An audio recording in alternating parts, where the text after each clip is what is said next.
Now, tampering with the card. Well, after we have recovered the keys and we understand the data format, tampering with the card, of course, is easy. We can do purchases on the tampered card to validate whether it really is an online or offline system. And possible manipulations are pretty obvious. We can decrease the value on the card, thus lose money. We can increase the amount of value on the card, gain money. And we can also bypass the daily spending limit by just resetting it so you can spend even more in a single day. We could also do things like recharge it to even more money than you can charge it to, but I think that would start to become suspicious. Or people would think you're like a government official, I don't know. Somebody who has extra privileges, no idea. Or whether the readers would actually accept it. So the first thing to do, of course, is decrease the value of the card. You make a purchase in a store, you find the transaction log entry, you retroactively increase the cost of the purchase. So you've purchased something for $100 NT, you increase it to 400, and then you decrement the value block storing the account balance, the card balance, by the same amount, and suddenly you have a card that's completely consistent with itself, but has less money. You also have to order the amount you've spent on that day, because suddenly you've spent more money on that day, to make sure everything again is in a consistent state. Now, let me just show you, I'm going to introduce that tool in a second. So I've written a program called EasyTool, and I can do something like, well, post MRT entry. So what we get here is the unique identifier of the card. The day of manufacture of the card, we get the current account balance, $400 NT. This was when I started. No purchases today. I have entered the Liu Zhangli station, and I haven't left any station yet, because that was after entering the station with a newly purchased card. And you see the transaction log has, again, 2 copies of the same record. This is the date, timestamp, and so on, and the amount of dollar that's still remaining on the card. Now, after leaving, it was different timestamp, of course. Yeah, after leaving that very same station, the card looks a little bit different. Well, we only have 388 NT dollars left. We have left the same station at exactly 4 minutes after entering it.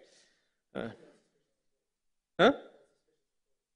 Well, you could have left something at home, and you need to, go back home and grab your laptop or something and go back. Transaction log. Also, if you're a foreigner, tourist, of course you get lost. You leave the same station again. You see the transaction ID gives you 1 is the first transaction and 2 is the second transaction. You will again see everything is copied twice. I didn't order it by date or transaction ID or something. It just dumps it in the order that's written on the card. So we have leave MRT, enter MRT, and so on. It has cost me 12 NT dollars, and 388 is remaining. And if I do the same with further, where is it? I actually went to Starbucks and had a coffee. I'm not a coffee drinker, so, well, anyway. So we have a shop purchase of 95 NT dollar, which is, I think, as much as a coffee frappuccino tall size is in Starbucks, Taiwan. Yeah, and we have 293 NT dollars left on the card. So the format is very well understood at this point. We can decode everything. We can read the transaction log and so on. Now, manipulating, yeah, as I said, decreasing the value is the first attempt we can do. The other thing, of course, is, we can do it, and it has been done. Card behaved like expected. So it had less value remaining, not only in EasyTool, but also when you go to the shop.